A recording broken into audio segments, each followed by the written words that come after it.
Thank you, VT1. Thank you, VT9. Recordings are running, Peter. Okay, on the floor, Keith. Run the clock.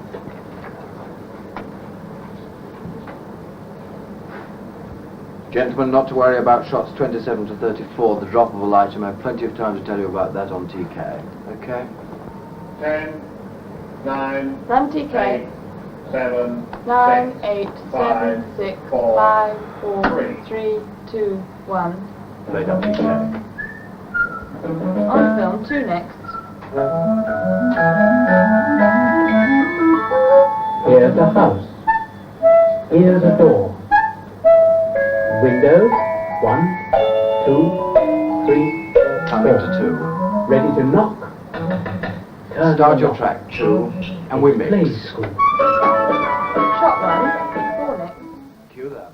This machine is making a sound and vision recording of the children's program you've just been watching. Videotape recording is a method of storing pictures and sound signals from television cameras in such a way that they can be reviewed immediately, alterations can be made to both picture and sound, and subsequently the program can be transmitted at any given time. Videotape recording uses in principle the same methods as an ordinary sound tape recorder, which puts an electronic signal onto a piece of oxide-coated tape, passing at a given speed over a recording head. In appearance, the VTR machine looks like a vast sound tape recorder. The tape it uses is much wider, 2 inches in fact, and it runs through the machine at about 15 inches every second. These spools can take up to 90 minutes of recording before reloading. When the VTR machine is in the record position, the master erase head wipes all unwanted signals from the tape before it comes in contact with the recording heads. The tape next comes in contact with the vision recording head. But it's physically impracticable to incorporate 2 highly sensitive devices in the same place. So the simultaneous sound recording head has to be placed away from the vision head assembly. The vision recording and replay head itself consists of a small wheel on which the 4 vision heads are mounted. In order that the tape will be accurately positioned in relation to these heads, a small suction device bows the tape so that the rotating head wheel is always tightly in contact with it. The vision signal is placed on the tape not as a continuous horizontal band, but as a series of nearly vertical stripes. As the tape passes horizontally through the machine at about 15 inches every second, the wheel rotates at a very high speed. Besides carrying the vision signal, the tape has 3 other tracks. The sound track, which is recorded horizontally along the top of the tape, and the cue and control tracks at the bottom. This control track is equivalent to the perforations on a cinefilm and ensures that the recording runs at the correct speed on playback. Incorporated in this signal is a large pulse mark known as the edit pulse. There is an edit pulse recorded at the start of each picture, and this is the mark which the editor requires to cut and join the tape correctly. Incidentally, none of these signals or tracks are visible to the naked eye until they are treated with a special solution by the videotape editor. To go over these points again, the master erase head first clears the tape of all unwanted signals. The video head assembly incorporates the suction device which holds the tape in position and the control track head which governs the speed and alignment of the tape. The simultaneous sound recording head. The sound and vision heads are some inches apart. This means that although the sound is recorded and played back simultaneously, its position on the tape is in advance of its corresponding picture. This displacement between the sound and vision signals is 9.5 inches, which produces on the tape a separation of about 0.6 of a second. If the continuous output from a studio is recorded without any adjustments, the tape can be transmitted as soon as required. But there are occasions when a director will want to alter a part of his program, either to join one sequence to another, to shorten it, or to replace one scene by another. This he can do by editing the tape in a number of different ways. The simplest way of making an editing point without involving ourselves in the sound and vision displacement problem would be to make a cut where both vision and sound fade to black and silence. If we joined this scene to another where the reverse happened, as sound and vision fade in, it would be possible to make the actual join clear of all signals, and there would then be no indication that the sections had been joined. If there were a similar sound from one scene to another, an edit could be made in a similar way. Such a join made between a fade-out, fade-in would appear like this in an actual program. We in fact control search and rescue operations along the whole length of the English Channel. The first thing, obviously, is to get the attention of someone ashore or on a nearby. Attention of someone ashore or on a nearby. Yes, well, that seems to be about it, doesn't it? This is a very simple form of edit, and a good way of joining one sequence to another. If a cut has to be made in the middle of a sequence, however, then a rather more complicated method must be used, employing the dubbing of sound. Consider one piece of vision and its accompanying soundtrack. If the tape is cut at the vision head position, then the next vision signal to come in contact with the head will be on the left, while the corresponding piece of sound will be 9.5 inches to the right. We'll join a different scene on the left, and now look at the result of such a cut between two different sequences. Well, he's got a clear pavement with no pedestrians, or only one perhaps just there, but he's got some solid wall just beyond there which he could try. The car that you and I drive is compelled by law to have a certain standard of braking. This is laid down in the regulations for the annual test. Let's look at it again. Note the join between the two scenes. Perhaps just there, but he's got some solid wall just beyond there which he could try. The car that you and I drive is... The overlap in the soundtrack between the pictures is due to the fact that the sound has been cut at exactly the same point as the picture. As the cut in the tape passes the vision head, the sound being played is still that belonging to the previous picture. With a straight cut from one scene to another, there must be some way of ensuring that the sound cut can be made in advance of the vision cut, so it is heard in synchronization with the picture change. In this sequence, we have two tapes containing scene A and scene B, which are to be joined together. The cuts are to be made at X and Y, and the two sections joined together. In order that the cut is to be seen and heard correctly, the sound from the beginning of scene B must be transferred by the use of a sound tape recorder to the end of scene A. When this is done, the section runs through the machine with the sound and vision changing simultaneously in the correct way. Wall just beyond there which he could try. The private car that you and I drive is compelled by law to have a certain standard... To go over these points again, the sound signal on the tape is 9.5 inches ahead of its corresponding picture signal. That is 0.6 of a second in time. If two sections of tape are joined together, then the sound belonging to the start of scene B will be cut off. This is avoided by transferring this sound section to the end of scene A by the use of a sound tape recorder.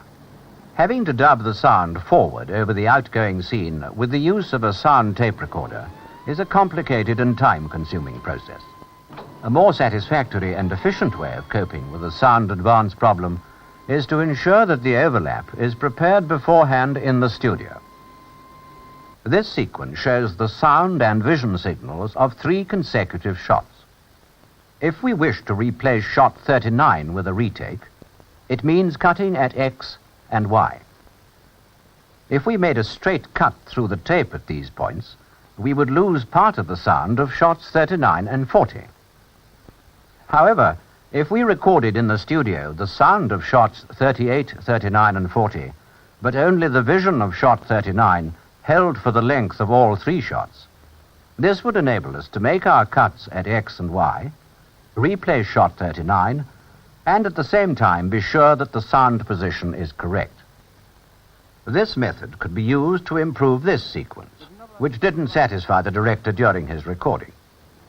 Which I think you'll see better if I take this cloak off. It's tied with a cord that's got a bit caught up around a button or something. Oh dear. There. See? The director decided to retake the close-up at the end of his recording, and he went about it in this way.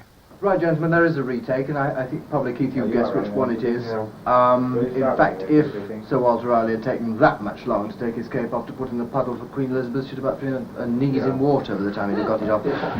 He knows which one it is. What shot is it? 39. It's shot 39, the close shot on 4, please, Brian. And I shall need the sound from 38 and 40. Recording's all right, Warwick? Recording's running, Peter. Okay, then stand by, Keith. Ident it, please. Ident. Shot 39. Cue him. There's another large ruff round my neck. If I take this cape off, I think you'll see it more easily.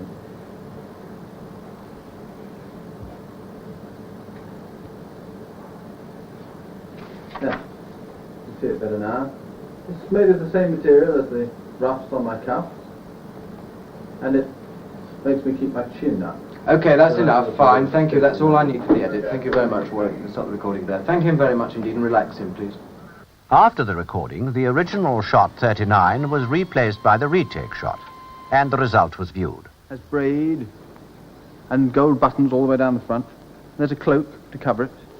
There's another ruff as well around my neck, which I think you'll see better if I take this cloak off.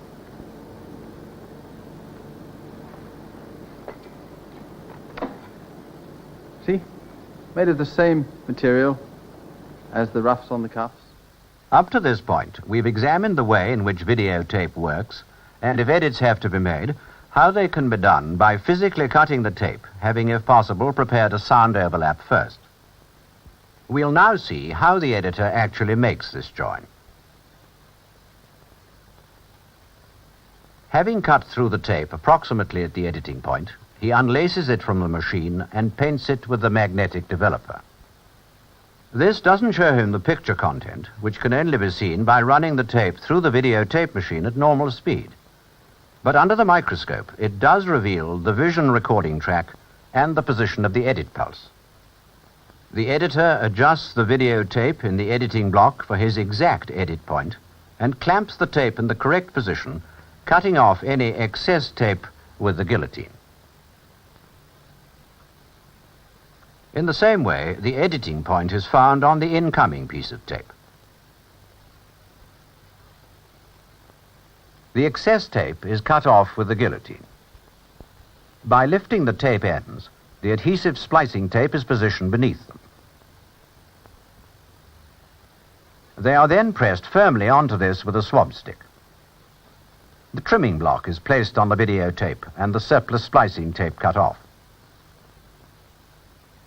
After the tape is unclamped and lifted out of the editing block, the join is complete. A more immediate way of making edits to a recording would be by carrying them out in the studio at the time the recording was being made.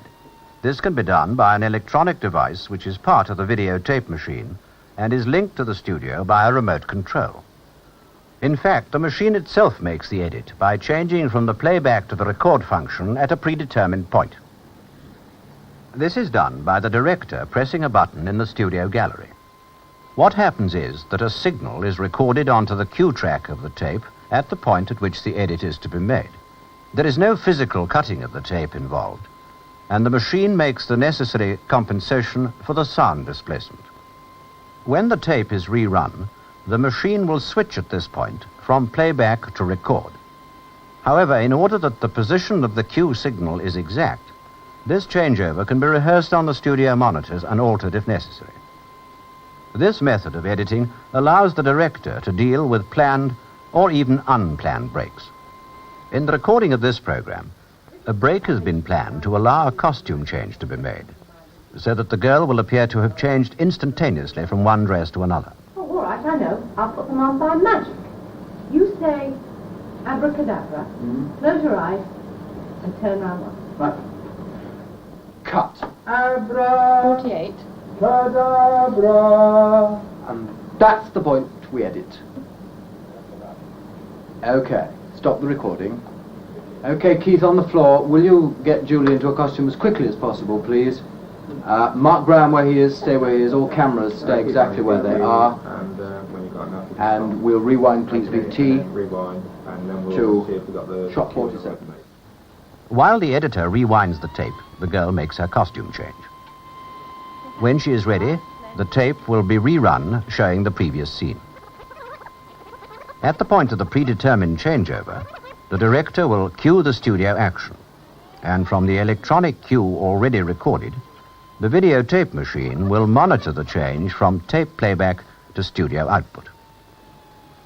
There is available an advanced cue signal from the videotape machine, relayed to the gallery and floor manager 1.2 seconds before the edit point occurs. And this allows the performers to take up their cue. Right, studio, VT has one back now, and we've got a 20-second playback. Julie's ready and organised to go on her marks. Yes, Keith? Yeah. Okay, run VT.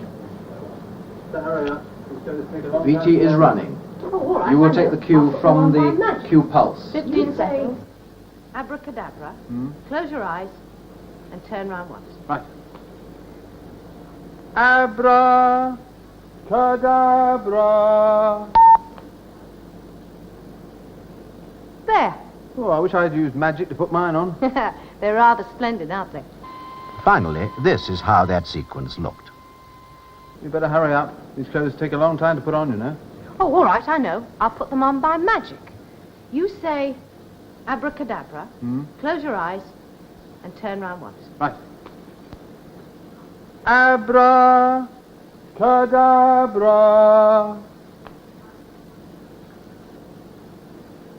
There. Well, I wish I'd used magic to put mine on.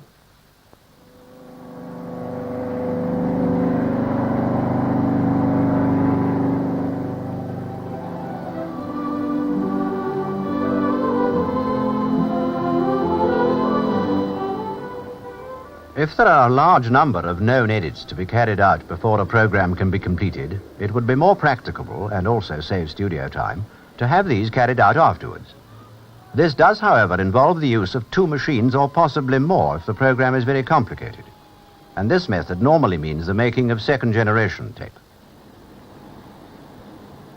One of the most usual examples is the assembly editing of a program that has been shot in a number of separate sequences. The original recording is transferred to another tape, which is to be our transmission copy, up to the point where the first edit is to be made. As in the studio, the cue button is pressed at this moment. Amber and white. The editor playing the original tape finds the editing point and the scene to be transferred next. Then both machines are spooled back about 20 seconds. They will then be started simultaneously, and the point at which the edit will be made can be rehearsed until it's satisfactory. Okay, Ron, we'll do rehearsal.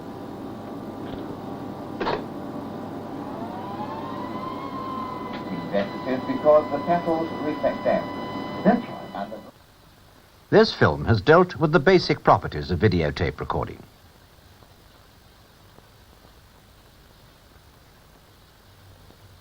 If a program has to be edited, there are certain difficulties to be considered, and it must be decided which method will deal with them most effectively. The simplest way is to make the edit where picture and sound fade to black. If this can't be done, a direct cut gives rise to certain technical problems which can be overcome by transferring the sound by the use of a sound tape recorder. Depending on the type of edit that has to be made, it may be better to prepare a retake in the gallery with overlapping sound. But all these methods will involve the physical cutting and joining of the tape by a videotape editor. Electronic editing can be carried out after the program recording is over on 2 or more videotape machines, although this may involve the making of a second-generation tape. The electronic method carried out in the gallery is the most immediate way of making an edit.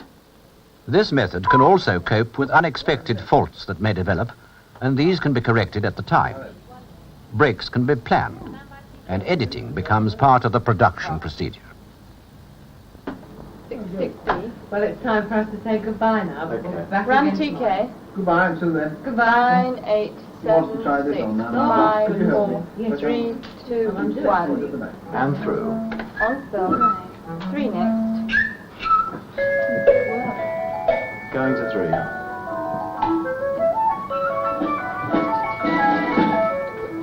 Through to 3. 2 next. Through to 2. Fade to black. And stop the recording. Thank you. That's That's all right, apart from the being twice as large. Oh, BT, can you stop recording, please? Give me a clear on that, if you would. That's the whole programme. Thank you very much. Call me back, will you? Thank you. That's all. Well, I think that was all right. What was the timing on it? 24:32. You doing any other retakes, Peter? No, there'll be no retake.